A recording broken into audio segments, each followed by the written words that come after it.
Le président Trump a déclaré à Fox News que 49 missiles Tomahawk avaient frappé des sites situés à seulement une soixantaine de kilomètres de la capitale Téhéran. D'autres positions ont aussi été visées dans le sud-ouest du pays. Le président a décrit ces frappes comme violentes et brutales. Il a également affirmé que des hauts responsables iraniens l'avaient appelé directement pour lui demander d'arrêter les bombardements.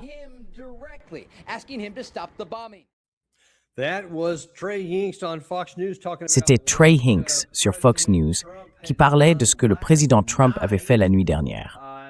Ce qui semble maintenant devenir au moins le deuxième jour d'une campagne de bombardement qui devrait durer 3 jours. On y reviendra dans un instant. Mais John Mearsheimer, on est toujours ravis de vous avoir avec nous. Et parfois, le moment ne pourrait pas être mieux choisi.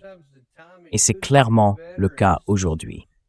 Pour ceux qui ne le connaîtraient pas, à moins d'avoir vécu dans une grotte, John Mearsheimer est un théoricien des relations internationales, professeur de sciences politiques à l'Université de Chicago et ancien vétéran de l'armée d'ailleurs, pendant la guerre du Vietnam.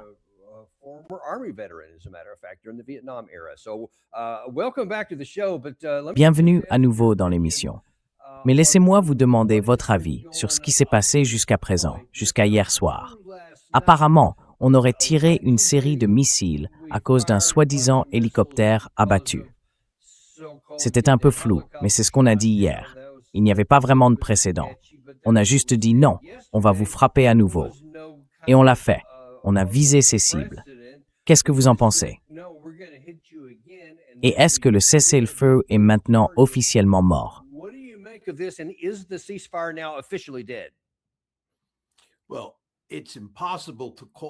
Eh bien, on ne peut pas vraiment appeler ça un cessez-le-feu, n'est-ce pas? Je veux dire, on n'est pas encore monté si haut sur l'échelle de l'escalade, mais on est loin d'un cessez-le-feu. Tout a commencé quand les Américains ont affirmé que les Iraniens avaient abattu un hélicoptère Apache, et le président Trump a dit qu'il se sentait obligé de réagir. Ce qui voulait dire que le président Trump allait monter d'un cran dans l'escalade, parce que les Iraniens avaient prévenu qu'ils riposteraient et qu'ils le feraient de manière disproportionnée. Autrement dit, aussi fort que les États-Unis les frapperaient, ils rendraient les coups encore plus forts.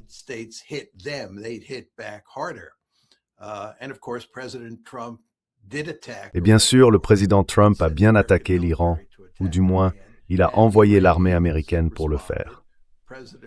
Les Iraniens ont répliqué, le président Trump a répondu à son tour, puis les Iraniens ont encore réagi. Et maintenant, le président Trump promet de répondre à nouveau, cette fois de manière encore plus extrême, si je puis dire. Tout cela revient à dire, Daniel, que ce que nous faisons ici, c'est grimper les échelons de l'escalade. Et le président Trump parie qu'il peut vaincre les Iraniens en montant ces échelons et les amener à céder. La question c'est, est-ce que tu crois que c'est vrai?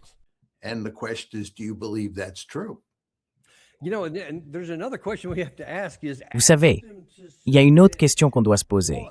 On leur demande de se soumettre à quoi, exactement? Parce que ce quoi change tout le temps. Et on va voir qu'il y a eu de nouvelles exigences ajoutées ce matin, et même certaines évoquées hier soir, que je trouve franchement étranges. Vous me direz ce que vous en pensez dans un instant. Mais revenons un peu en arrière, plus tôt dans la journée, quand le président Trump était au téléphone avec Fox News et qu'il a expliqué un peu ce qui allait se passer ce soir.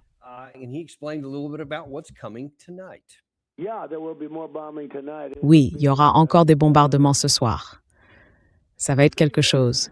Plus gros, plus fort, plus puissant. N'oubliez pas, on a détruit toute leur défense antiaérienne. Ils en ont plus du tout. Rien. Enfin, ils peuvent toujours avoir un coup de chance avec une arme portative ou quelque chose comme ça, mais dans l'ensemble, vous savez, ils n'ont plus aucune défense.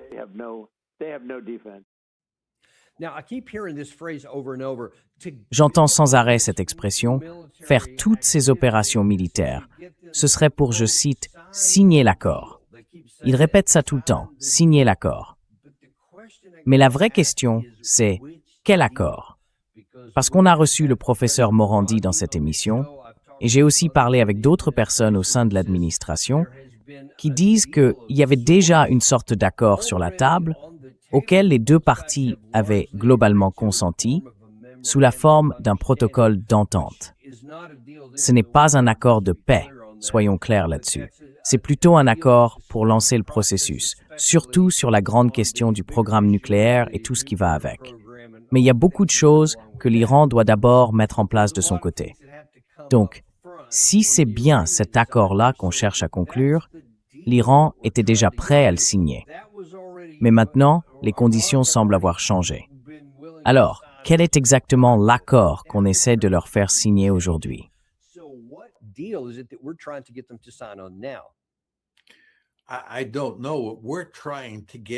Je ne sais pas vraiment ce qu'on essaie de leur faire signer, ni à quoi ressemble cet accord.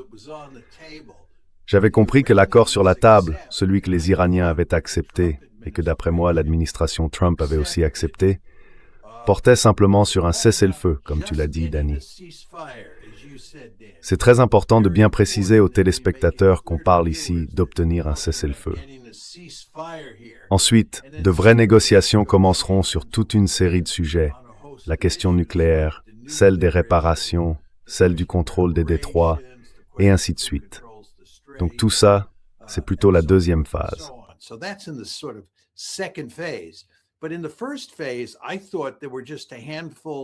Mais dans la première phase, je pensais qu'il n'y avait que quelques éléments dans cet accord de cessez-le-feu qui étaient vraiment sur la table. Le premier, c'est que tous les tirs devaient cesser, y compris au Liban. Autrement dit, la guerre entre le Hezbollah et Israël devait s'arrêter, tout comme celle entre l'Iran, les États-Unis et Israël. Donc il fallait arrêter tous les tirs. Ça, c'est le point numéro 1. Le deuxième, c'est que les Iraniens rouvrent le détroit d'Ormuz et qu'on lève le blocus. Ce qui veut dire que les navires peuvent à nouveau sortir du Golfe en grand nombre et que de fait, le Golfe est ouvert. Ça, c'est le point numéro 2. Et le troisième, c'est que les Iraniens récupèrent 24 milliards de dollars de leurs avoirs gelés.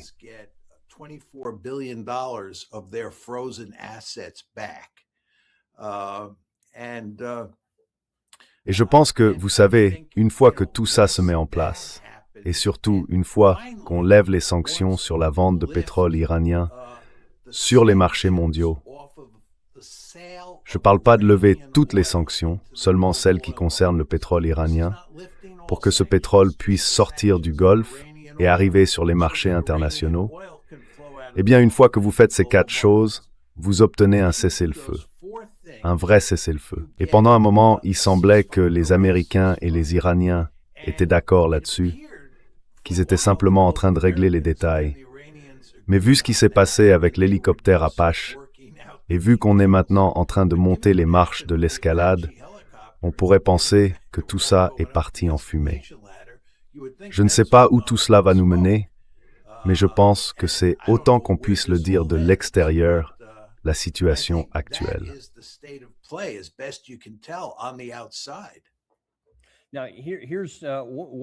Alors, voici une information que nous avons obtenue de l'intérieur. Hier, avant que ce second tour ne soit lancé, nous avons entendu le secrétaire à la guerre, Pete Hegseth. Il s'exprimait depuis Cuba, où apparemment on se prépare pour la prochaine guerre. On en reparlera tout à l'heure. Mais voici ce qu'il a dit à propos de ce qui allait se passer hier soir et pourquoi.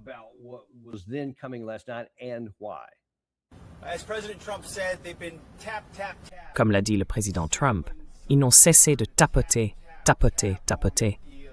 On voit bien quand quelqu'un essaye de tapoter, tapoter, tapoter sur un accord. Mais à la place, ce seront des bombes, tap, tap, tap, qui tomberont sur des installations clés en Iran, venant des États-Unis d'Amérique. Et ce n'est pas parce qu'on veut relancer quoi que ce soit. On n'a rien à relancer. C'est parce que le département de la guerre est prêt à fixer les conditions pour s'assurer qu'on obtienne le type d'accord que le président Trump attend.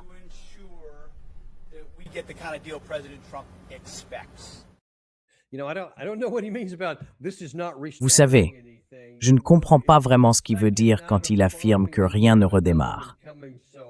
Enfin, c'est quand même la deuxième nuit de bombardement, et une autre est prévue.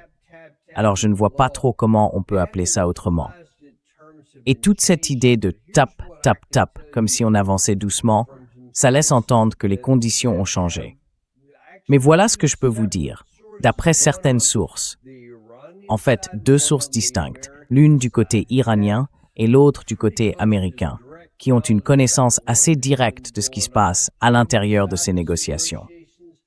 Elles ont confirmé ce que vous disiez à l'instant, qu'il y avait dans l'ensemble un cadre convenu pour relancer tout le processus que vous venez de décrire.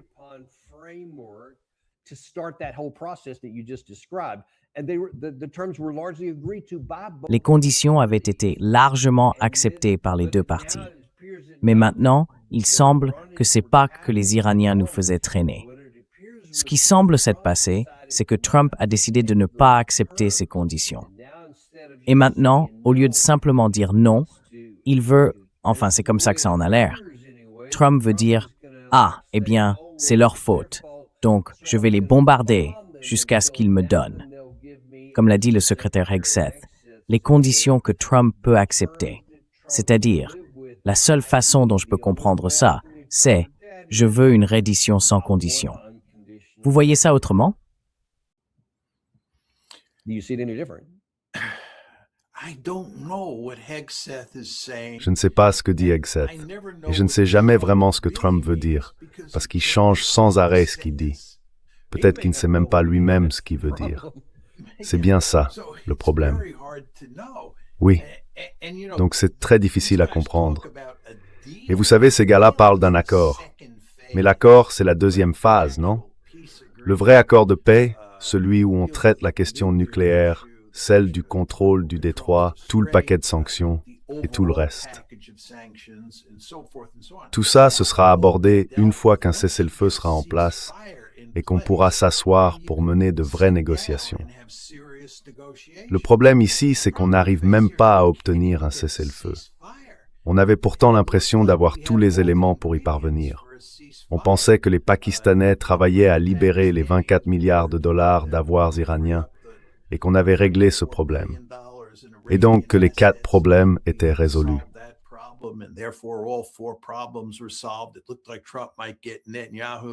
On aurait dit que Trump allait réussir à faire cesser les tirs entre Netanyahou et le Hezbollah.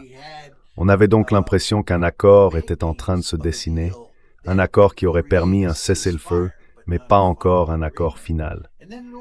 Et puis tout est parti en fumée avec la destruction de cet Apache. Je veux dire, Trump aurait pu gérer ça de plusieurs façons différentes, mais il a choisi de monter d'un cran dans l'escalade. Et Danny, la première question qui me vient à l'esprit en voyant ce qui se passe, c'est pourquoi ces gens dans l'administration pensent-ils qu'ils vont gagner en montant les marches de l'escalade? Vous savez, Trump parle du fait que les Iraniens n'ont pas beaucoup de défense aérienne, ce qui veut dire qu'une grande partie de nos avions et de nos missiles Tomahawk peuvent frapper l'Iran sans trop de risques. Et je pense qu'il y a pas mal de vrai là-dedans.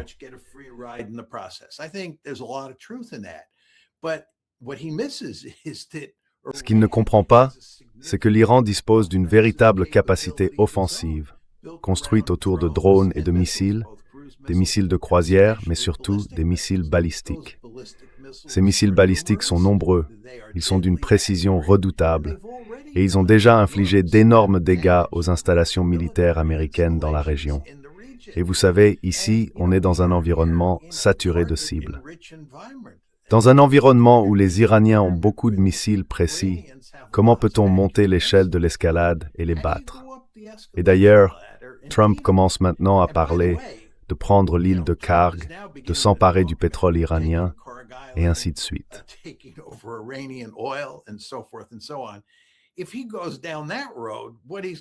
S'il s'engage dans cette voie, ce qu'il va découvrir, c'est que les Iraniens vont riposter en s'en prenant au flux de pétrole saoudien vers la mer Rouge.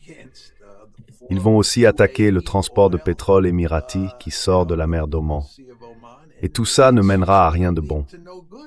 Je veux dire, nous n'avons aucun intérêt à intensifier encore cette guerre, parce qu'une escalade militaire ne conduit pas à la victoire. Au contraire, elle aggrave la situation économique. La raison pour laquelle Trump est désespéré de trouver une issue à cette guerre, alors qu'on entre dans le 4e mois, c'est justement à cause des conséquences économiques. Et parce que beaucoup de gens lui disent que cette guerre ne fera qu'empirer avec le temps. Oui, elle ne fera qu'empirer avec le temps.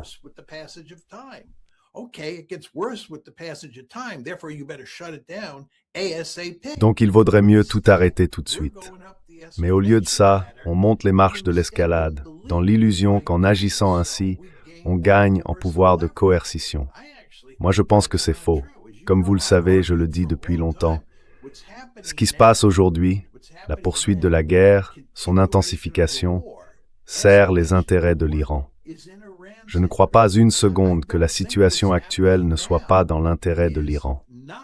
L'Iran a tout intérêt à prolonger cette guerre et à accélérer la vitesse à laquelle on fonce droit vers le mur, vers le précipice économique. Donc à mon avis, si on regarde bien, le président Trump est déjà dans un trou profond. Et ce qu'il fait, c'est creuser encore plus vite et encore plus profond.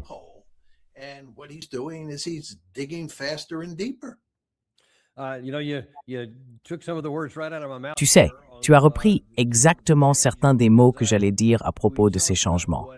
On avait parlé de ce qui était sur la table, de ce que les gens dans l'administration disaient sur nos objectifs et tout ça. Et là, en 12 heures, ils ont complètement changé de cap. Gary te montrait à l'écran, il y a un instant, ce que Trump a publié sur Truth Social.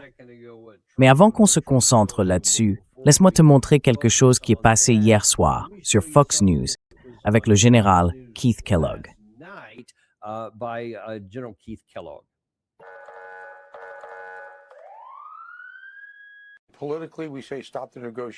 Politiquement, on dit on arrête les négociations. Notre équipe rentre à la maison. Vous connaissez notre numéro, alors appelez-nous. Économiquement, vous prenez des endroits comme Rock Island, qui est le centre de commandement et de contrôle dans le détroit. Vous prenez Park Island, qui est votre ligne vitale économique. Et vous dites au reste du monde, vous n'aurez plus de pétrole, parce que c'est nous qui en avons désormais le contrôle. Nous n'est pas les barons du pétrole.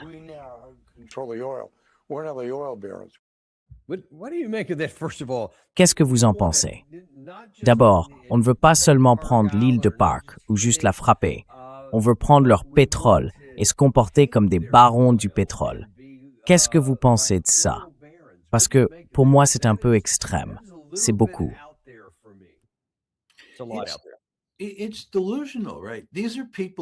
C'est complètement délirant. Oui, ce sont des gens désespérés.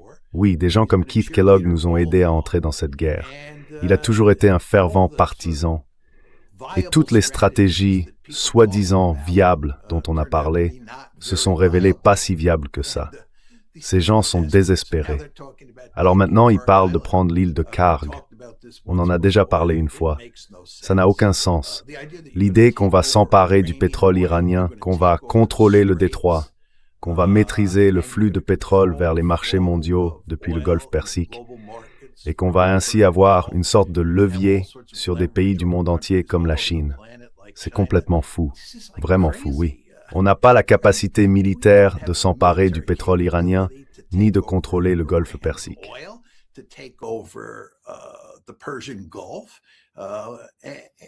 And c'est 424.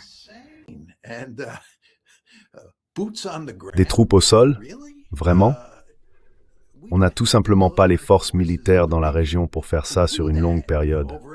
Je veux dire, peut-être qu'on pourrait prendre une île pendant un court moment. Mais là, on parle d'un pays immense. C'est un territoire énorme. Ils ont quoi? 93 millions d'habitants. Et en plus, si tu regardes le relief, pendant la guerre froide, Danny, l'un des scénarios sur lesquels des gens comme moi, qui faisaient des études de sécurité à l'époque, se penchaient, c'était la possibilité que l'Union soviétique envahisse l'Iran. C'était après 1979. Souviens-toi, en 1979, les Soviétiques ont envahi l'Afghanistan. Et il y a aussi eu la révolution en Iran, qui a énormément affaibli le pays. Donc beaucoup de gens se sont demandé à quel point il serait facile pour l'Union soviétique d'envahir l'Iran, de traverser les monts Zagros, de descendre vers le Khouzistan et ainsi de suite.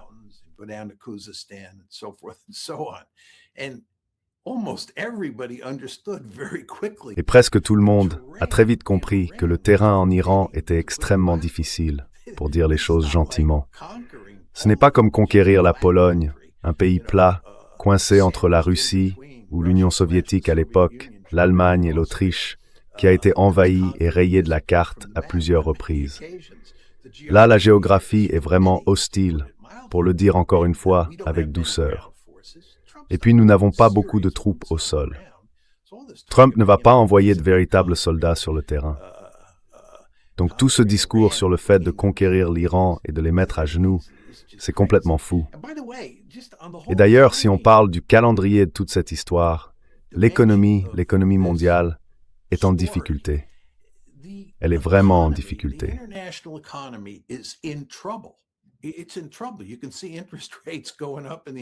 On voit bien que les taux d'intérêt montent aux États-Unis et tout le monde prédit que si on ne met pas un frein à cette situation, ils vont grimper encore plus vite et plus haut. D'accord. Donc, on pourrait penser que Trump chercherait à calmer le jeu, à refermer ce dossier, ce qui semblait être sa direction avant lundi. Mais là, il monte clairement d'un cran dans l'escalade. Et il faut garder en tête que plus son discours et ses actions se durcissent, plus la riposte iranienne sera forte.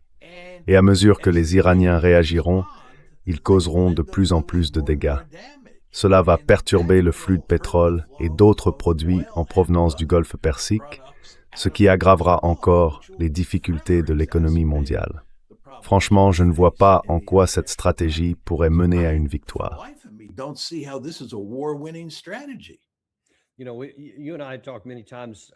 Tu sais, toi et moi, on a souvent parlé de la guerre entre la Russie et l'Ukraine, depuis à peu près 1 an, depuis l'investiture de Trump.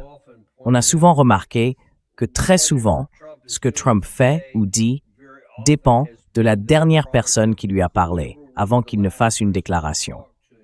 Et puis si quelqu'un d'autre venait lui souffler autre chose à l'oreille, il ressortait avec une version différente le lendemain. C'est exactement ce qu'on voit ici. Donc, quand ce rapport est sorti, à propos d'un hélicoptère qui aurait été abattu, au départ, il ne l'avait pas été.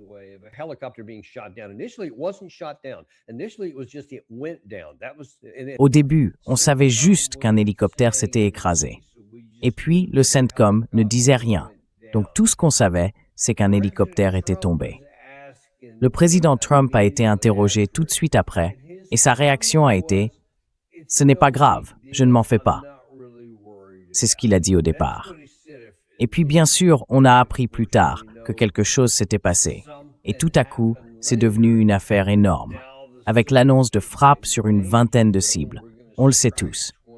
Eh bien, je viens justement de vous montrer Keith Fogg en train de parler à Trump hier soir. Et ce matin, le président Trump a déclaré ceci.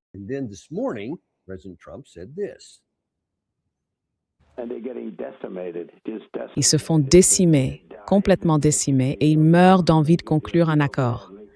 Ils veulent un accord à tout prix. En réalité, ils sont déjà en position de soumission. Ils ne s'en rendent juste pas encore compte, franchement. Ils ne le savent pas encore. On leur parle, bien sûr, on discute avec eux. Mais vous savez, moi, j'ai toujours eu la même préférence, prendre Kaboul. Et c'est tout.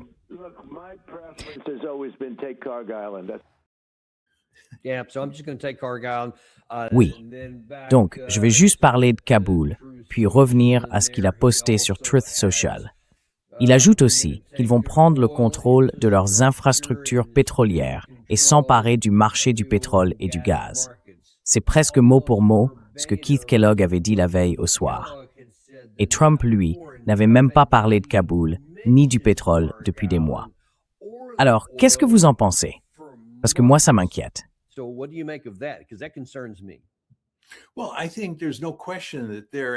Eh bien, je pense qu'il ne fait aucun doute qu'il y a autour de Trump quelques personnes qui tiennent le même genre de discours que le général Kellogg.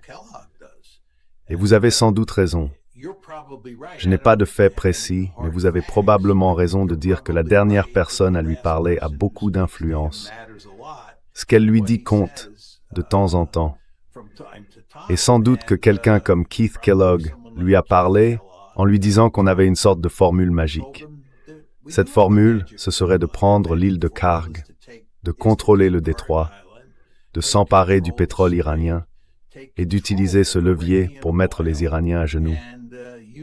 Et au passage, d'envoyer un message clair à des pays comme la Chine et à tous les autres dans le monde pour leur dire qu'en gros, c'est nous qui contrôlons l'approvisionnement mondial en pétrole et que les autres doivent suivre notre rythme.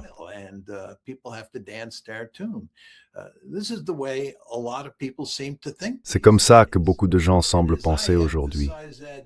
Et comme je le répète sans arrêt, ce qui me frappe dans tout ça, c'est que des personnes qui devraient pourtant le savoir n'ont aucune idée des limites du pouvoir militaire.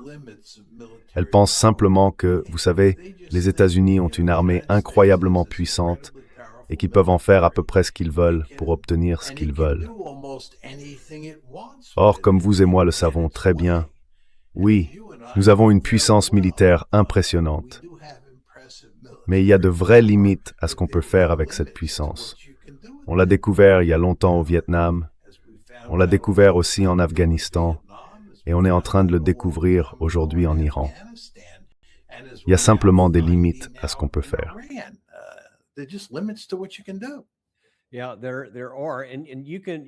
Oui, c'est vrai. Et on peut au moins en partie pardonner à quelqu'un qui ne connaît rien aux affaires militaires, ni à la façon dont les guerres fonctionnent, ou peu importe, et qui se contente d'entendre des slogans du genre « Nous sommes la plus puissante armée de l'histoire du monde ». On peut comprendre qu'ils se disent « Bon, l'Iran est un pays beaucoup plus petit, avec une armée bien plus réduite, donc forcément, on peut les battre. » Mais, comme vous l'avez dit, c'est autre chose, et c'est pire, quand ça vient de quelqu'un qui devrait savoir mieux que ça. Par exemple, un général 4 étoiles comme Jack Keane.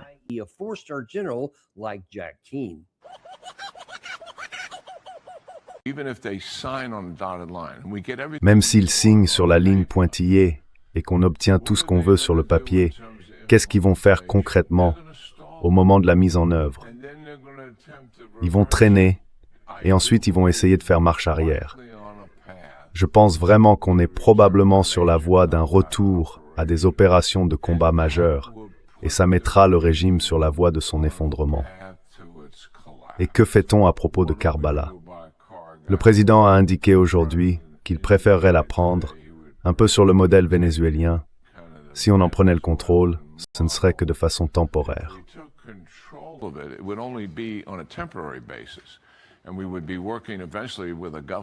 Et à terme, on travaillerait avec un gouvernement avec lequel on peut vraiment coopérer pour lui rendre le contrôle, parce que c'est leur pétrole. Si on n'obtient pas d'accord, j'ai l'impression qu'on reviendra à des opérations de combat majeures, ce qui à mes yeux reste de toute façon l'option préférable. Si on parvient à pousser ce régime à renoncer à son comportement prédateur, à lui retirer sa capacité offensive, à provoquer l'effondrement du régime à un moment donné, alors l'occasion stratégique de redéfinir le Moyen-Orient pour des générations entières est là. Tout ça reste encore possible.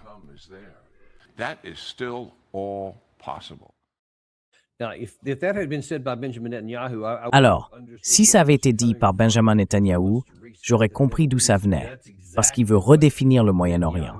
C'est exactement ce que veut Netanyahou. Mais venant du général Keane, il devrait pourtant savoir qu'avec Israël, nous n'avons pas la capacité militaire de mener une telle opération, de la forcer. Sinon, on l'aurait déjà fait. Alors, comment expliquer qu'il continue à dire ça? Et je vais vous dire pourquoi ça m'inquiète. Parce que, comme je vous l'ai montré, Kellogg a dit ce qu'il a dit hier soir. Et Trump l'a répété le lendemain matin, juste avant le début de ce qui est maintenant 3 jours de bombardement. Jack Keane est repassé sur Fox News et a dit « Je pense qu'il faut vraiment reprendre les bombardements parce que c'est la seule chose qui fera plier ces types. » Et maintenant, il l'a fait. Et s'il parle de Karbala, de tout ce genre de choses, et de s'emparer du pétrole, s'il réussit à convaincre Trump d'emprunter une voie qui militairement, comme vous venez de le dire, ne peut pas réussir, où est-ce que ça nous laisse après qu'on aura essayé?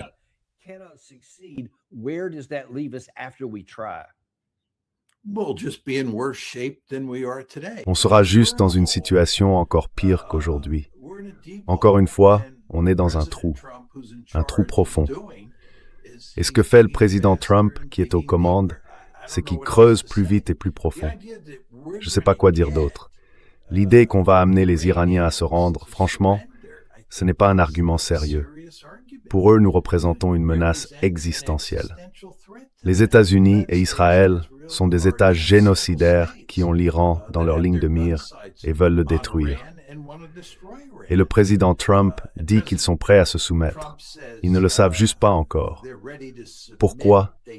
Qu'est-ce que ça veut dire? Je ne pense pas qu'ils le sauront un jour.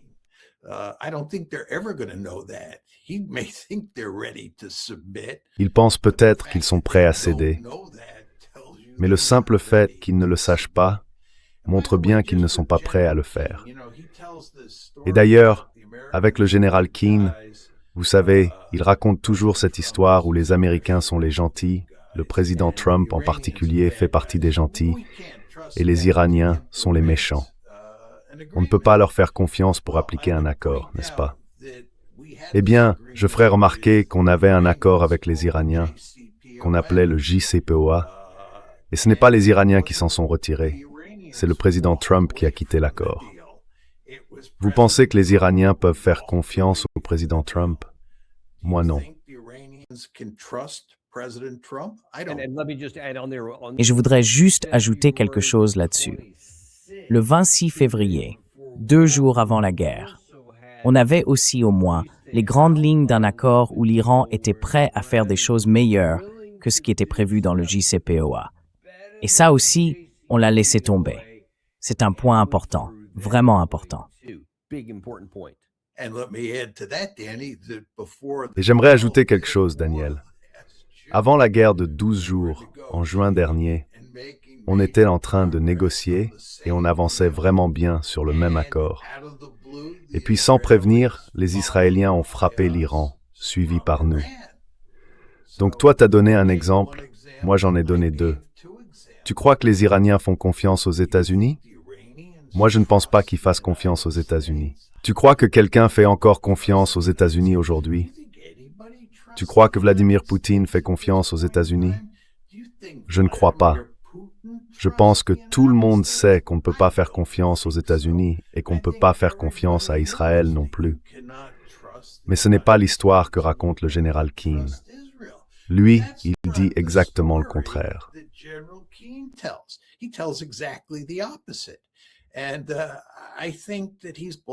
Et je pense qu'il raconte n'importe quoi. Il n'y a aucune preuve pour appuyer son point de vue. Mais encore une fois, si on revient à la question des conséquences militaires d'une montée dans l'escalade, on n'a tout simplement pas les moyens de mettre en œuvre ces stratégies et de gagner cette guerre comme les 2 généraux, le général Kellogg et le général Keane, pensent qu'on le peut. Et comme vous l'avez souligné, et je trouve que vous avez parfaitement raison, si c'était vraiment la formule magique, on l'aurait déjà utilisée depuis longtemps. Le fait qu'on ne l'ait pas fait jusqu'à présent montre bien que ça ne donne pas de solution à cette situation désastreuse dans laquelle on se trouve.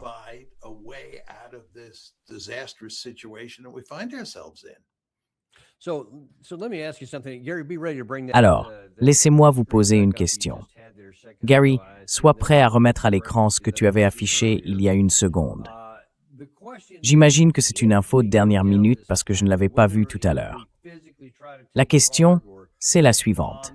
Si on s'engage dans cette voie, que ce soit pour tenter de saisir une cargaison ou pour la bombarder, on ne sait pas ce qu'on pourrait faire.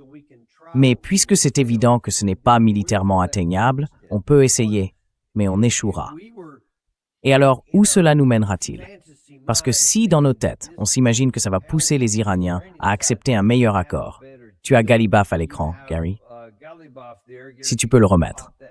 Apparemment, il vient tout juste de déclarer ceci. Des stratégies erronées et des décisions impulsives vont remettre tout le jeu à zéro. Mais en pire, faire exploser les infrastructures et les marchés de l'énergie et créer un bourbier sans fin dans lequel vous resterez coincé pendant des années. Vous verrez un autre Iran.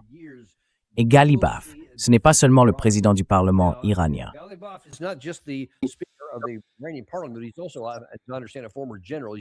C'est aussi, si j'ai bien compris, un ancien général.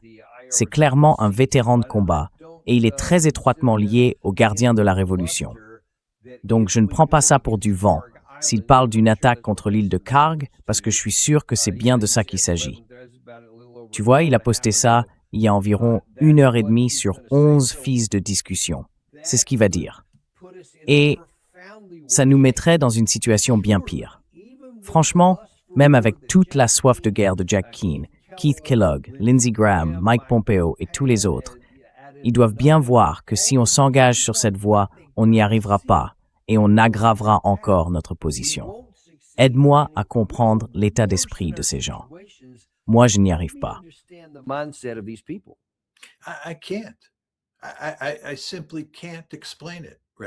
Je n'arrive tout simplement pas à l'expliquer. Franchement.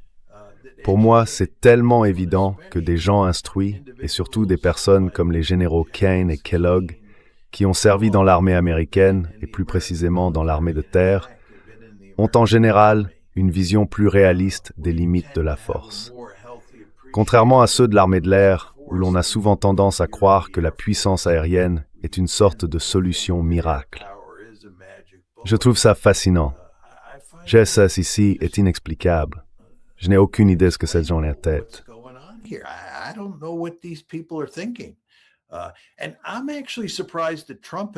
Je suis d'ailleurs assez surpris que Trump lui-même n'ait pas encore compris que les conseils qu'on lui donne sont de mauvais conseils. Ce sont ces mêmes personnes qui l'ont poussé à entrer dans cette guerre dès le départ. On pourrait penser qu'à ce stade, il se gratterait la tête en se disant « Peut-être que je ne devrais pas écouter ceux qui m'ont encouragé à me lancer là-dedans, parce qu'ils m'ont mis dans un sacré bourbier. » Et quand on regarde leurs soi-disant solutions pour régler le problème, franchement, ça ne paraît pas très crédible. C'est exactement ce qu'on pouvait prévoir, et on s'attendrait à ce qu'il appelle d'autres conseillers.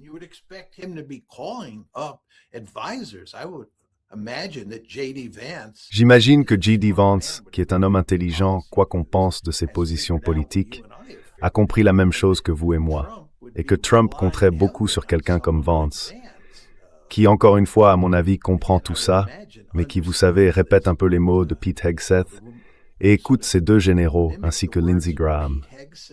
Mon Dieu, quand on écoute Lindsey Graham parler, on se demande sur quelle planète il vit. Non? Ce n'est tout simplement pas comme ça que le monde fonctionne.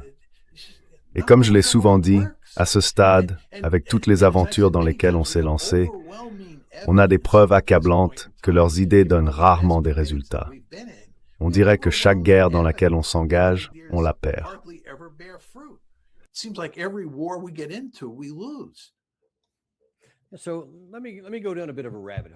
Alors, laissez-moi creuser un peu ce sujet. Vous venez d'exposer quelque chose qui, enfin, les chiffres, toutes ces personnes que j'ai mentionnées, ce sont des gens intelligents. Clairement, ils ne sont pas stupides. Ils ne sont pas ignorants non plus. Ce n'est pas qu'ils manquent de connaissances suffisantes. Ils en ont. Et pourtant, ils prennent des décisions qui, d'après ce que nous savons, nous mèneraient droit à une situation catastrophique. Alors, quand on se retrouve face à des actions qui n'ont pas de logique, alors que la logique devrait pousser ces gens à faire un autre choix et qui s'en écartent, disons, d'un bon 45 degrés, il faut se demander, est-ce qu'il y a d'autres explications possibles? Et j'aimerais avoir votre avis sur un point. C'est quelque chose que j'entends depuis plus d'1 an, que j'ai toujours écarté en me disant non, c'est trop fou, c'est même pas envisageable.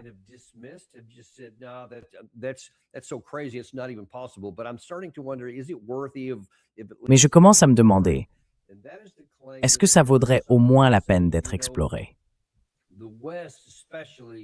Je parle de cette idée selon laquelle certains disent que l'Occident, surtout les États-Unis, mais aussi l'Europe, est tellement accablé par la dette qu'il ne pourra jamais vraiment s'en sortir. Et que la seule façon d'y parvenir, ce serait d'avoir une grande guerre, un peu comme la Seconde Guerre mondiale, qui permettrait de remettre les compteurs à zéro sur le plan financier. Il faudrait alors refaire beaucoup de choses qu'on a faites pendant la Seconde Guerre mondiale, ce qui nous avait aidés à sortir de la Grande Dépression, et ainsi de suite. Est-ce que vous trouvez crédible l'idée qu'il y ait parmi certaines élites des gens qui voudraient en réalité nous entraîner dans une guerre, pour qu'on puisse soit faire défaut, soit enclencher un autre mécanisme, afin d'obtenir ce reset et éviter ce qu'ils considèrent peut-être comme une catastrophe économique encore pire plus tard.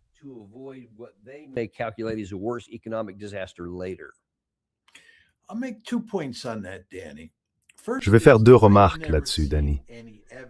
D'abord, je n'ai jamais vu la moindre preuve que quelqu'un dans le camp des va-t-en-guerre, y compris le président Trump, ses principaux conseillers, ou même des gens en dehors de l'administration, ait jamais avancé cet argument. Je n'ai rien vu qui aille dans ce sens. Deuxième point, et c'est peut-être le plus important, il faut se rappeler que quand nous sommes entrés en guerre le 28 février, on ne pensait pas du tout que ce serait une guerre longue. On croyait qu'on allait remporter une victoire rapide et décisive. On se disait, c'est l'armée américaine et l'armée israélienne, 2 des forces militaires les plus puissantes au monde. On pensait pouvoir intervenir, provoquer un changement de régime très vite, et ensuite tout irait bien. C'était ça notre état d'esprit au moment où on s'est engagé.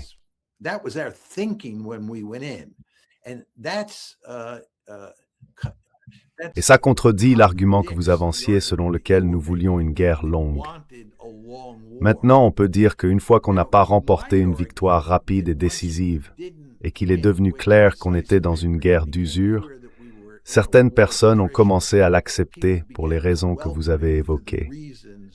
Mais encore une fois, je ne vois aucune preuve de ça. Je pense que l'explication la plus juste, c'est que ces gens, ceux du camp de la guerre qui ont poussé à ce conflit, ont mis leur réputation en jeu, et que ce serait désastreux pour eux sur le plan de leur image si nous perdions cette guerre. C'est pour ça qu'ils veulent redoubler d'efforts. Et quand ils entendent des gens comme nous dire que ça ne marchera pas, ils comprennent très bien que probablement ça ne marchera pas. Mais s'il existe ne serait-ce qu'une petite chance que ça marche, ils sont pour. Et bien sûr, il leur est très facile de se convaincre qu'il y a au moins une petite chance que ça fonctionne.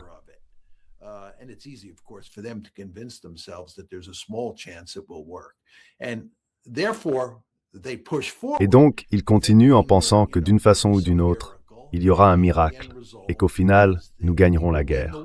Ou du moins que nous serons assez proches de la victoire pour qu'ils puissent dire qu'on a gagné et que leur réputation reste intacte. À mon avis, c'est ça aujourd'hui qui les motive. Mais qui peut vraiment le savoir? Et d'ailleurs, revenons un instant à la décision de lancer cette guerre. Toi et moi, on en a déjà parlé. Les preuves sont accablantes dans la littérature universitaire. Et je ne parle pas d'un sens étroit du mot universitaire, mais au sens large. Les preuves sont accablantes, dans les travaux de recherche comme dans les archives historiques.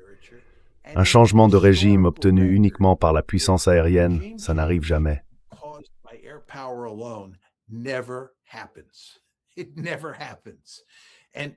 Ça n'arrive jamais. Le président Trump et le premier ministre Netanyahou se sont lancés dans une campagne militaire fondée sur l'idée que la seule puissance aérienne suffirait à renverser le régime iranien, qu'on obtiendrait une victoire rapide et décisive et qu'on se retrouverait en position de force dans le golfe Persique. C'est ça leur raisonnement. C'était une décision irrationnelle, non? Oui, irrationnelle, parce que leur théorie de la victoire était profondément fausse. Et presque tout le monde que je connais le comprend très bien. Parce qu'on a tellement d'expérience dans les tentatives de changement de régime à travers le monde qu'on sait exactement ce qu'il faut faire. Et surtout ce qu'il ne faut pas faire.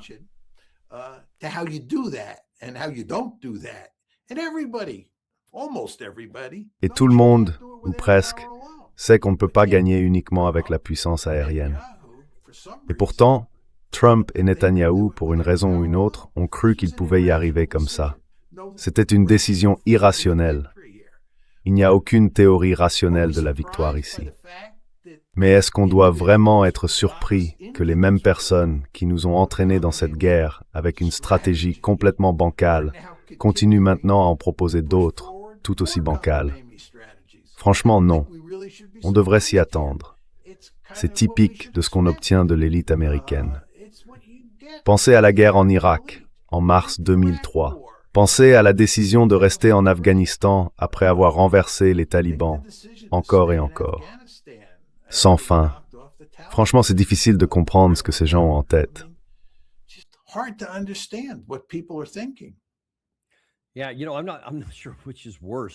Oui, vous savez, je ne sais pas ce qui est pire, qu'il y ait quelque part un plan diabolique pour nous maintenir en guerre, ou bien des raisonnements absurdes comme ceux dont vous parlez.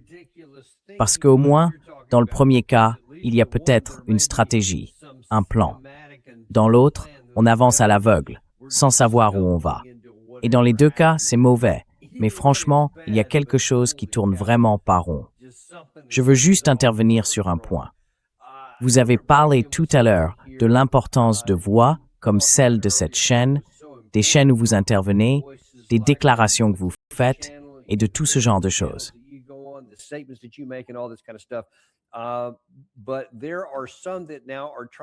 Mais il y en a certains maintenant qui essaient de faire taire l'une de nos voix ici. C'est une information de dernière minute. Je n'en avais jamais entendu parler avant. Ça vient juste de sortir. Quelqu'un vient de m'envoyer ça. L'administration américaine enquêterait sur Trita Parsi, un critique de la guerre contre l'Iran, et il dirait même qu'il pourrait envisager de l'expulser, simplement parce qu'il dit des choses qui ne leur plaisent pas. Et maintenant, ça commence à apparaître un peu partout dans les médias ici. J'espère que c'est faux ou que c'est juste une manœuvre pour faire peur. Mais il a été très franc. Il dit beaucoup des mêmes choses que toi et moi disons ici. Et je trouve ça inquiétant.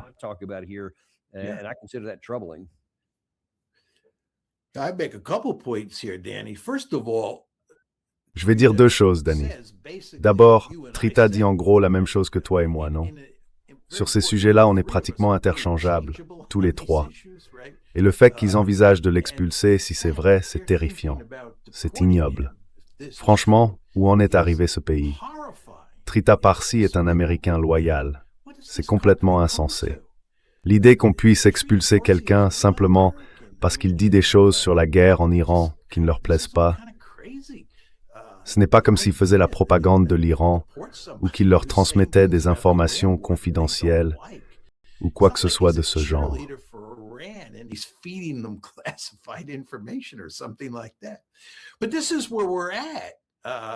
Mais voilà où on en est aujourd'hui, dans ce pays.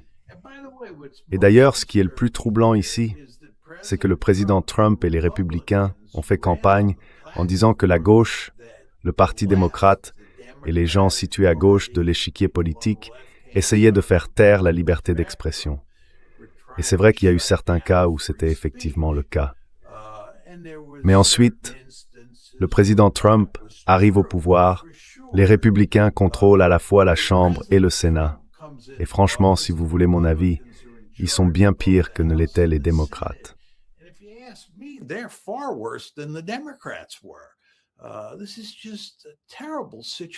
C'est vraiment une situation terrible.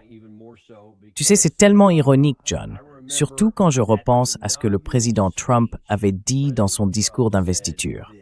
Il avait déclaré « Nous défendons désormais la liberté d'expression et chacun peut dire ce qu'il veut, etc. » Et évidemment, tout ça, c'était juste des paroles creuses. Parce qu'en réalité, ça ne vaut que tant que tu parles de liberté d'expression dans le sens qu'il veut entendre. Sinon, on te fait taire. Et qui sait, demain, ce sera peut-être moi qu'on visera avec une enquête inventée de toutes pièces. Ou peut-être toi d'ailleurs. Ah oui, là-dessus, il n'y a aucun doute.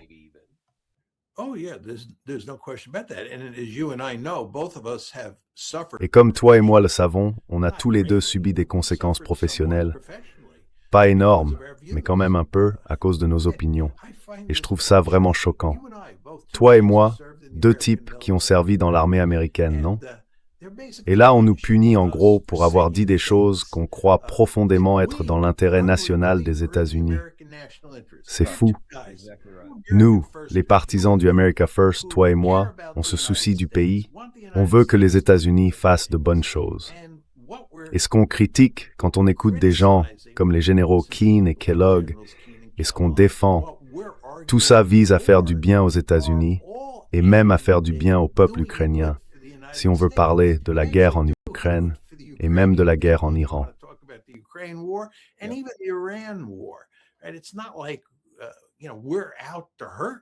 Et ce n'est pas comme si, tu sais, on cherchait à nuire à qui que ce soit ou à affaiblir les États-Unis. Bien au contraire. Et je pense que c'est pareil pour Trita.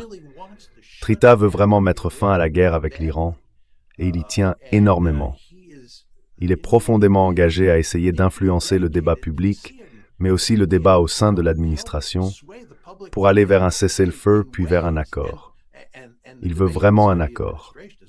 Ses intentions sont sincères. Ses intentions vont dans le sens de l'intérêt national américain, tout comme les tiennes et les miennes.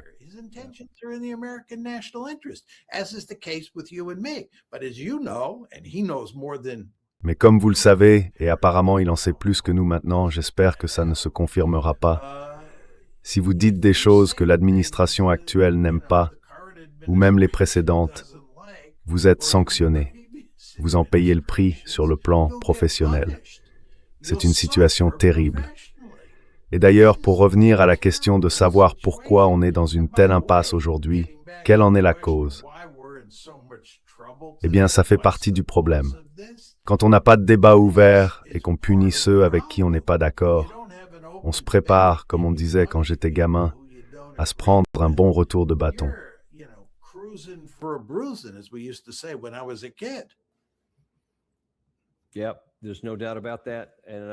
Oui, là-dessus, il n'y a aucun doute. Et j'espère vraiment que ce n'est qu'un avertissement, que ça ne mènera à rien. Il y a déjà pas mal de réactions. J'imagine qu'on ne sera pas les seuls à défendre Trita, à rappeler que c'est un patriote américain qui veut le meilleur pour le peuple américain. Et peut-être que d'autres vont commencer à le voir aussi. Espérons que ça n'aille pas plus loin. Alors, écoutez, dans les quelques minutes qu'il me reste avec vous, j'aimerais aborder un autre sujet. Vous avez mentionné tout à l'heure la guerre entre la Russie et l'Ukraine. Vous revenez tout juste d'Athènes, en Grèce. Et je dois dire que je vous envie un peu. J'aimerais beaucoup y aller un jour. Mais l'un des titres qui en sont sortis, j'ai ici une capture d'écran d'une des vidéos, disait « Il ne restera peut-être plus rien de l'OTAN. La prédiction glaçante de Trump selon le professeur Mearsheimer. » Racontez-nous un peu. De quoi avez-vous parlé là-bas pour qu'un tel titre apparaisse?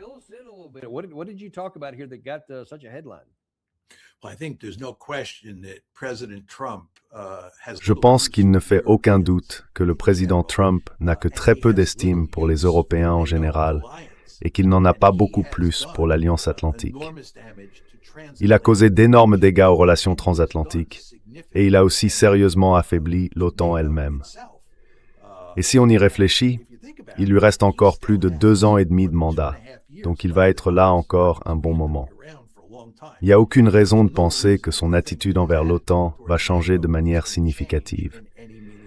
En fait, je pense même que ce qui va se passer, c'est qu'il va continuer à déchirer le tissu de cette institution et qu'il va aussi continuer à fragiliser la relation transatlantique. Voilà pour le premier point. Le deuxième, c'est qu'il faut bien comprendre que nous nous intéressons depuis longtemps à un recentrage vers l'Asie.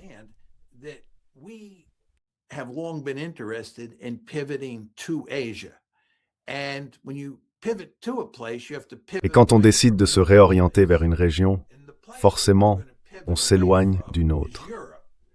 Et la région dont on va s'éloigner, c'est l'Europe. Parce qu'on ne va pas se détourner du Moyen-Orient à cause d'Israël.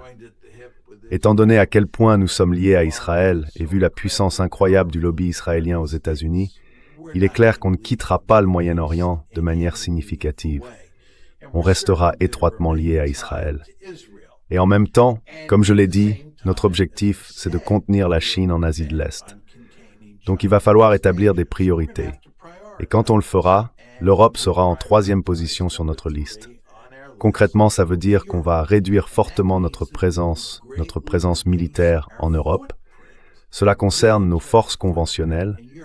Et si Trump en avait la possibilité, il pourrait même décider de nous retirer complètement d'Europe.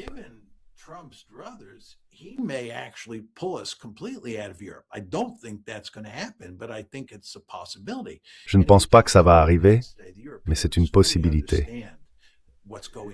Et si vous parlez aujourd'hui avec les Européens, ils comprennent très bien ce qui se passe. Ils voient que Trump transfère le fardeau de la sécurité en Europe des épaules des États-Unis vers celles des Européens. Du coup, les Européens commencent à en faire davantage par eux-mêmes. Ils commencent à considérer l'Union européenne comme leur principale institution de sécurité, plutôt que l'OTAN. Donc, à mon avis, ce qu'on observe, c'est une OTAN considérablement affaiblie, à la fois à cause de l'attitude du président Trump envers l'OTAN, envers l'Europe et envers l'Alliance, mais aussi à cause de ses forces structurelles.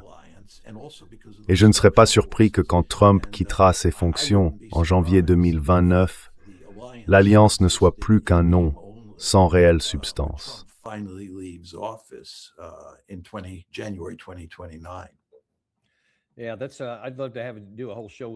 Oui, j'adorerais faire toute une émission avec vous sur ce sujet, parce que c'est vraiment passionnant. On pourrait même y ajouter les changements provoqués par les deux guerres, la guerre entre la Russie et l'Ukraine, et la guerre menée par les États-Unis et Israël contre l'Iran, qui bouleverse énormément de choses.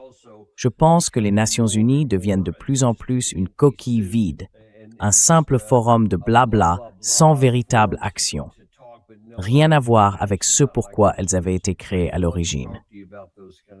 J'aimerais beaucoup en parler avec vous, mais je veux revenir au sujet actuel. Concernant la guerre entre la Russie et l'Ukraine, il y a d'abord eu une montée de la rhétorique du côté russe, avec des déclarations sur leur intention de frapper les centres de commandement et de décision à Kiev.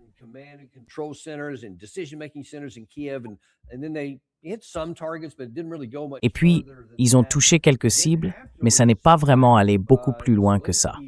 Ensuite, on a eu l'impression que Zelensky avait un peu repris confiance, parce qu'il n'y avait pas eu de frappe massive qui aurait tout détruit à Kiev. Il a alors envoyé une lettre assez ferme, publiquement, à Poutine, en disant « Je veux négocier, je veux discuter ». Mais tout ce long message revenait en gros à dire « J'aimerais que tu te rendes et que tu fasses ce que je veux ». C'était absurde, et c'était public en plus. Depuis, ça a provoqué pas mal de débats, des deux côtés, en Ukraine comme en Russie. Lors d'une conférence avec les dirigeants européens, on a demandé à Zelensky, je crois que c'était hier, ce qu'il voulait vraiment dire avec cette lettre.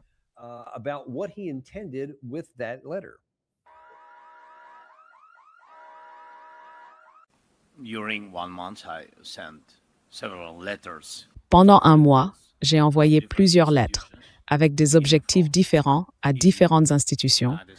J'ai commencé par l'Union européenne, les États-Unis, la Maison-Blanche, le Congrès et aussi à Poutine. J'avais des buts précis. Par exemple, avec les États-Unis, je voulais vraiment tout faire pour que l'attention se déplace un peu du Moyen-Orient vers l'Ukraine, vers notre situation. Et j'en avais vraiment besoin. Je ne peux pas vous donner tous les détails, mais croyez-moi, mon pays avait un besoin urgent de missiles antibalistiques. Et j'ai obtenu un résultat. Je ne vais pas vous en dire plus sur ce résultat, mais je l'ai fait. Et je pense que j'avais aussi un objectif en envoyant une lettre à Poutine, par exemple. Et là encore, je crois que j'ai obtenu le résultat que je cherchais.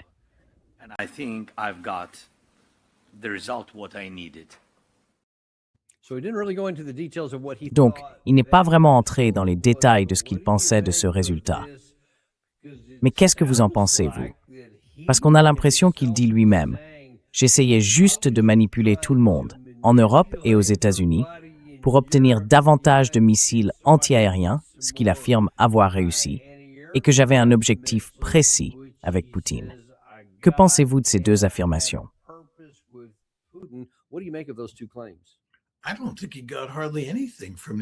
Je ne pense pas qu'il ait reçu grand-chose des États-Unis. Il voulait des missiles patriotes, non? Mais on n'en a pas à lui donner. L'idée qu'il ait un avenir prometteur pour obtenir des armements, que ce soit des Européens ou de nous, c'est une illusion, non?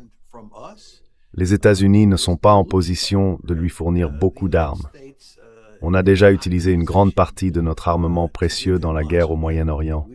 Et d'ailleurs, si on continue à monter les échelons de l'escalade dans la guerre en Ukraine comme c'est en train de se produire, on va encore en consommer davantage. Et puis il y a toute la question de savoir si on peut même se le permettre, sachant qu'on a aussi besoin d'armes en Asie de l'Est pour contenir la Chine.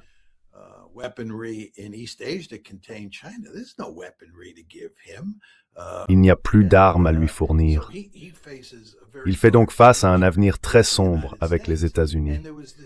Il y avait cette alliance menée par les Tchèques qui lui fournissait, ou plutôt qui fournissait à l'Ukraine, beaucoup de munitions d'artillerie de gros calibre et d'autres types de munitions. Et un bon nombre de pays européens qui faisaient partie de cette coalition dirigée par la République tchèque s'en sont retirés. Ils ont dit à Zelensky qu'ils n'allaient plus apporter d'aide à l'Ukraine par le biais de cette alliance. Donc le soutien européen commence à s'affaiblir.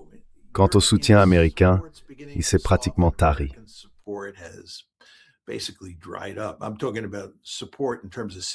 Je parle du soutien, au sens d'envoyer du matériel ou des armes à l'Ukraine. Et à propos de Poutine, quel est l'intérêt d'envoyer une lettre provocatrice à Poutine et de le traiter comme un enfant de maternelle? Ça n'a absolument aucun sens. Mais c'est comme ça que Zelensky fonctionne. Et comme toi et moi l'avons dit à de nombreuses reprises, ce conflit se réglera sur le champ de bataille. Et c'est déjà ce qui est en train de se passer. Il n'y aura pas de solution diplomatique tant que l'Ukraine n'en sera pas au point de ne plus avoir d'autre choix que de lever les bras et de demander un armistice.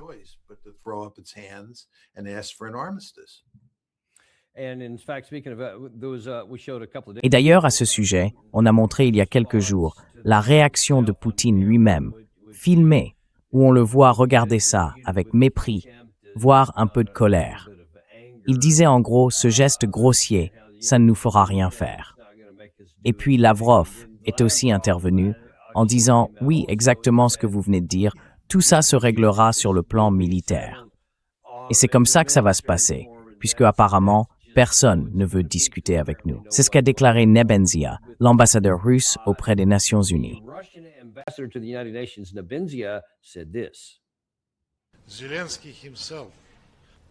Zelensky lui-même s'est interdit, à un certain moment, de parler au président en signant un décret qui lui défendait d'échanger avec le président Poutine.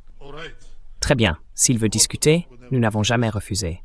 Mais il l'a fait par ce qu'on appelle la diplomatie du mégaphone. Il a rendu tout cela public. La lettre était grossière.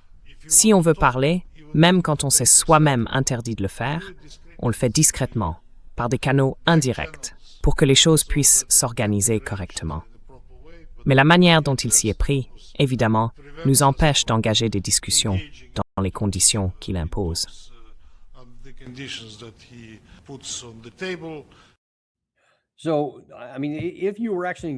Donc je veux dire, si on était vraiment engagé et intéressé par des négociations, c'est exactement comme ça qu'on s'y prendrait. Ce qui bien sûr laisse entendre que cela pourrait être quelque chose, et c'est là-dessus que j'aimerais vous entendre. Est-ce que les actions de Zelensky ici ressemblent à ce qu'on essaye de faire dans la guerre en Iran, avec certains des commentaires de Kellogg et Jack Keane? Autrement dit, est-ce qu'il essaye simplement de tout miser sur autre chose que la négociation? Du genre, je vais faire un geste public pour paraître ferme, pour défier Poutine, et ensuite, soi-disant, obtenir quelque chose ailleurs. Mais en réalité, juste gagner un peu de temps en ignorant les réalités que vous venez de décrire. Qu'est-ce que vous en pensez?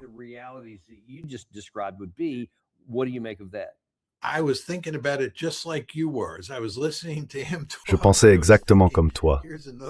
En l'écoutant parler, je me disais, voilà encore un individu complètement déconnecté qui explique comment gérer une guerre qui tourne mal.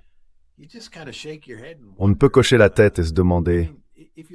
Enfin, quand on regarde la position des Ukrainiens, la situation sur le champ de bataille, ils sont largement en infériorité numérique. Le nombre de soldats russes dépasse de loin celui des soldats ukrainiens. Je parierais qu'il y a au moins un rapport de 2-1 en faveur de la Russie. En plus, tout montre que les Ukrainiens n'ont pas assez de troupes pour occuper de manière dense la ligne de front. Et il y a de grandes brèches. Alors oui, ils arrivent un peu à compenser ça avec des drones, c'est indéniable, et ça ralentit les Russes. Mais quand on regarde ce qui se passe sur le terrain, les Russes continuent d'avancer.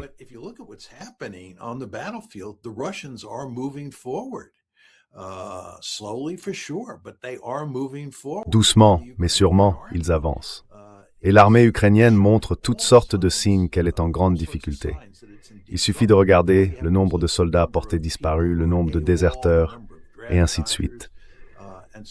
C'est une armée qui est vraiment en mauvaise posture, et ils n'ont plus aucune défense antimissile. C'est pour ça que Zelensky essaye d'obtenir non pas des missiles Pershing, mais des missiles Patriot de Trump. Mais ils n'y arrivent pas. Donc, ils sont dans une situation très difficile. Et pourtant, Zelensky parle comme s'il tenait les commandes.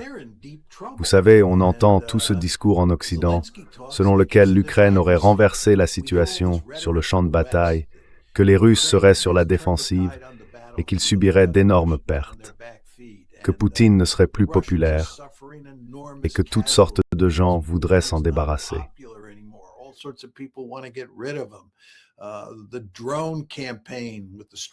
La campagne de drones, avec des frappes en plein cœur de la Russie, fait des ravages. On entend dire qu'il suffirait de pousser encore un peu et que Poutine finira par céder.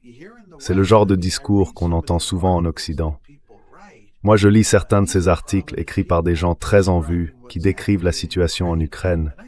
Et franchement, je me gratte la tête. Pour quiconque suit un peu ce qui se passe sur le terrain, on peut admettre que les Russes ne gagnent pas vite, que les drones ont aidé les Ukrainiens à ralentir l'avancée russe. Très bien, cet argument se défend. Mais dire que les Ukrainiens ont renversé la situation, qu'ils vont gagner la guerre de manière significative, honnêtement, je ne vois pas comment on peut soutenir ça en regardant ce qui se passe réellement sur le champ de bataille.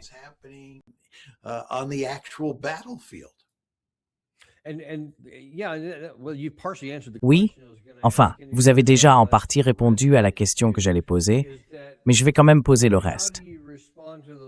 Comment répondez-vous à ceux qui disent que finalement, ce n'est pas seulement que la Russie avance lentement, mais qu'elle n'a tout simplement pas les moyens, qu'elle ne peut pas gagner cette guerre, surtout après plus de 4 ans et demi. En ce moment, il y a beaucoup de mécontentement en Russie. Beaucoup de gens commencent à s'agacer contre Poutine parce qu'il n'a pas remporté la victoire. Et tant que le conflit s'éternise sur le front, cette colère intérieure risque de s'amplifier. Certains pensent qu'à terme, comme l'opinion publique nous a poussés à quitter le Vietnam, cette pression finira par obliger Poutine à dire « Très bien, d'accord, je vais accepter un règlement négocié sur la ligne de contact », ce que, semble-t-il, Zelensky propose depuis peu. Il aurait même fini par dire « Bon, je ne vous donnerai pas tous les oblasts, mais on gèle la situation là où se trouve la ligne de contact, et on s'arrête là », ou quelque chose dans ce genre. Que répondez-vous à cet argument?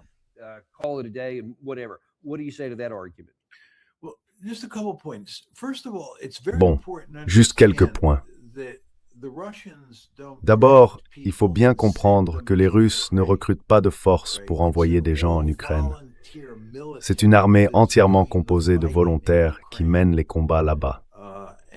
Et si on revient à la guerre du Vietnam, l'une des raisons pour lesquelles cette guerre a été si controversée et qu'elle a fini par s'arrêter, c'est justement parce qu'il y avait la conscription. Quand on a une conscription et qu'on doit envoyer des gens au front, c'est une situation complètement différente d'une armée de volontaires. Et vous savez, on en parlait tout à l'heure, les Ukrainiens, eux, enrôlent des gens de force, et beaucoup d'entre eux n'ont aucune envie d'être entraînés de cette manière dans l'armée.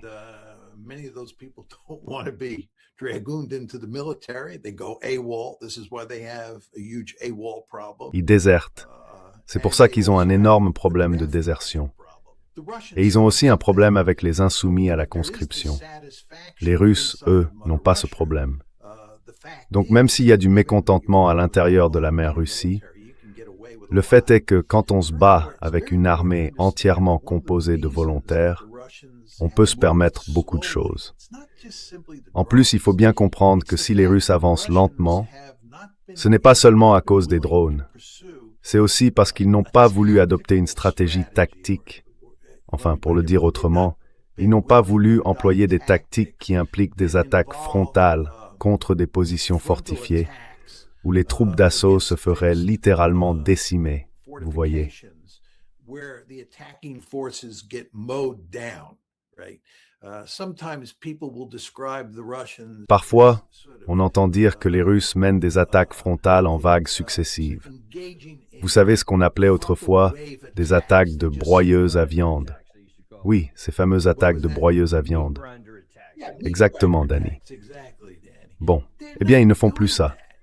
Ils avancent très lentement, de manière très délibérée, et ils essayent de limiter les pertes.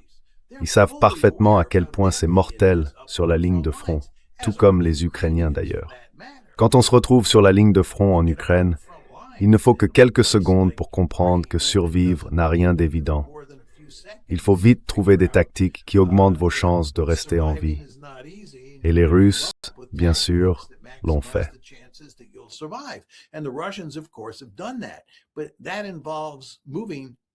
Mais ça suppose d'avancer avec beaucoup de prudence, et pas, vous savez, de façon fulgurante ou dans une logique de blitzkrieg.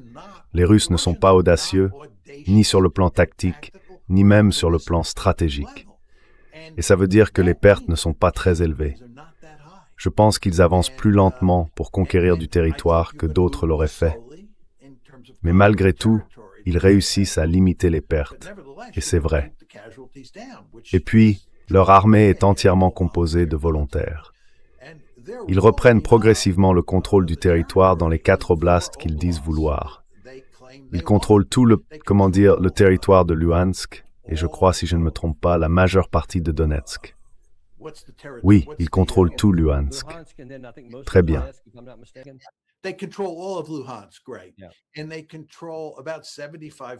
Et ils contrôlent environ 75% de Donetsk. Ils contrôlent à peu près 75% de Zaporizhia. Et ils contrôlent environ 75% de... Et je pense qu'ils finiront par contrôler 100% de ces 4 oblasts, plus la Crimée, bien sûr. Et je ne serais pas surpris, Danny, comme on en a déjà parlé, qu'ils finissent aussi par s'en prendre à Odessa et à Kharkiv. C'est très difficile de dire si ça arrivera, parce que, tu sais, les drones rendent la capture de grandes zones de territoire beaucoup plus compliquée.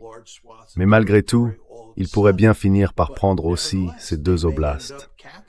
En tout cas, ils vont gagner la guerre. Ce sera une victoire laide, mais une victoire quand même. Et l'idée que l'Ukraine est en train de renverser la situation, ou va le faire, me semble contredite par les faits.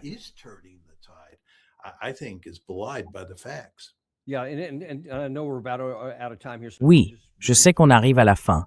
Alors juste rapidement, est-ce que vous voyez un scénario dans votre esprit où l'Ukraine pourrait vraiment renverser la situation? Y a-t-il une quantité d'armes qu'on pourrait fournir pour que ça change quelque chose? Des tactiques qu'ils pourraient adopter? Un moyen de faire durer le conflit assez longtemps pour provoquer quelque chose à l'intérieur de la Russie? Bref, est-ce que vous pouvez imaginer une situation concrète où l'Ukraine finirait par reprendre les territoires perdus? Danny, juste avant que John réponde, je veux juste te montrer que Trump vient d'annuler les nouvelles frappes prévues ce soir contre l'Iran. Voilà, c'est fait. Well, there you go. No more robbery. I think, Danny, to your credit, he's listening to your show. Je pense, Danny, et c'est à ton crédit qu'il écoute ton émission. Ce qui s'est passé, c'est qu'il a entendu que toi et moi, on était des Américains patriotes, qu'on voulait simplement le voir faire ce qu'il faut, comme c'est le cas avec Trita Parsi. D'ailleurs, il ferait très bien d'appeler Trita Parsi. Si le président Trump parlait à Trita Parsi tous les jours, il serait dans une bien meilleure position qu'aujourd'hui. Parce qu'en ce moment, il parle aux généraux dont on a parlé, à Lindsey Graham et à toute une série d'autres personnes qui ne comprennent rien à la stratégie de base. Ce qui, comme toi et moi l'avons déjà dit, est assez incroyable, mais semble pourtant vrai.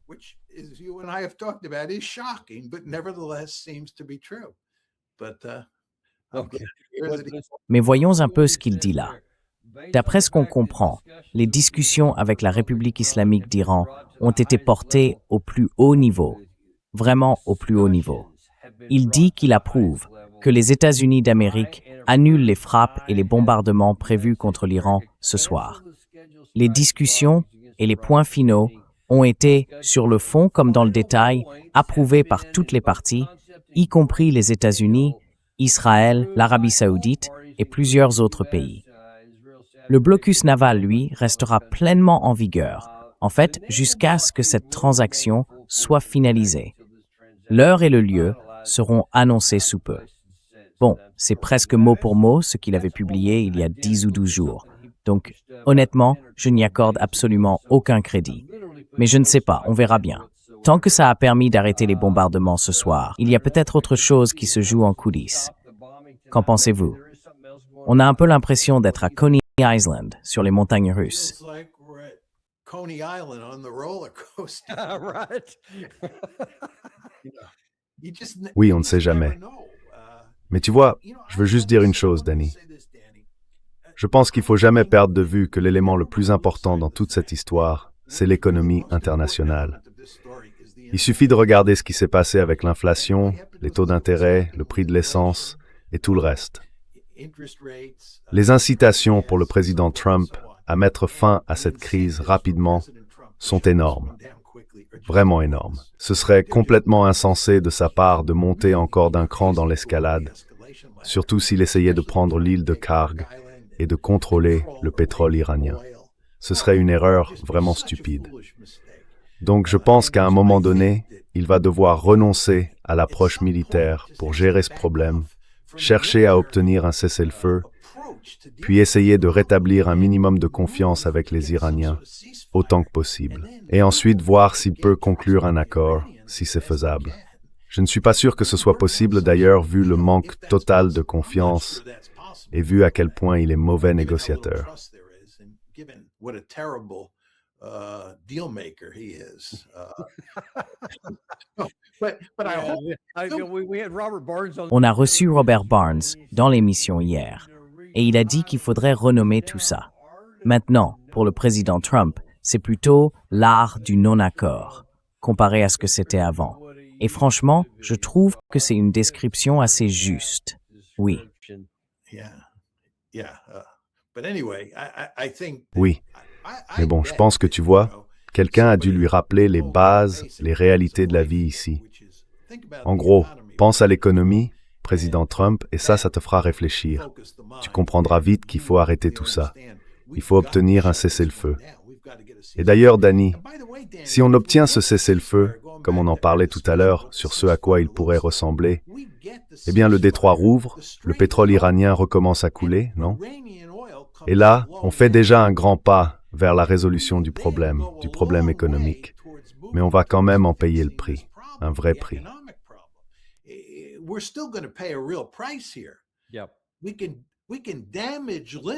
On peut limiter les dégâts si on obtient un cessez-le-feu dès demain. Et encore une fois, ça veut dire remettre le pétrole iranien sur les marchés mondiaux. J'espère que les téléspectateurs se souviennent qu'au début de cette guerre, pendant les bombardements, le pétrole iranien sortait du Golfe, parce que le président Trump avait compris, à juste titre, qu'il fallait ce pétrole iranien sur les marchés mondiaux.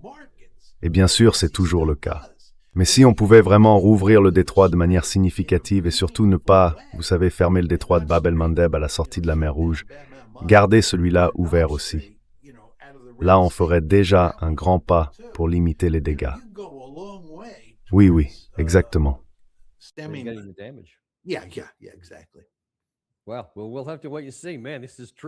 Waouh! Eh bien, on va devoir attendre et voir.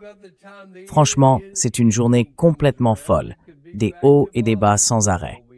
Qui sait ce que ce sera d'ici ce soir? Peut-être qu'on en sera revenu au bombardement, allez savoir. Mais voilà où on en est aujourd'hui. Et comme toujours, on est vraiment, vraiment reconnaissant que tu sois venu pour nous expliquer tout ça. Et pour rappel, il y a le site mearsheimer.substack.com où vous pouvez suivre John en permanence. Il y publie toujours plein de choses très intéressantes. Parfois même, il y a des extraits du Daniel Davis Deep Dive. C'est plutôt captivant. Oui, c'est bien de voir ça. En tout cas, j'ai hâte de te retrouver, John, dans le prochain épisode. Merci, Danny. Thank you, Danny. Look forward to seeing you as well. Hâte de vous revoir aussi. On se retrouve très bientôt. En ce moment, je repars pas mal en déplacement On a un planning de voyage bien chargé pour le mois qui vient. Je vais et je viens. Donc la prochaine fois, vous me verrez sûrement avec des décors un peu différents. Mais franchement, il se passe tellement de choses. On ne peut pas s'arrêter de raconter ces histoires. Alors on va continuer, même en vacances. Merci beaucoup à tous et on se retrouve la prochaine fois dans le Daniel Davis Deep Dive. Vous savez qu'on n'a pas de sponsor parce qu'on déteste vous bombarder de pubs. Moi, j'aime pas ça. Alors montrez un peu de soutien, abonnez-vous, mettez un like et partagez ça avec quelqu'un qui compte pour vous. Like and send this to somebody you care about.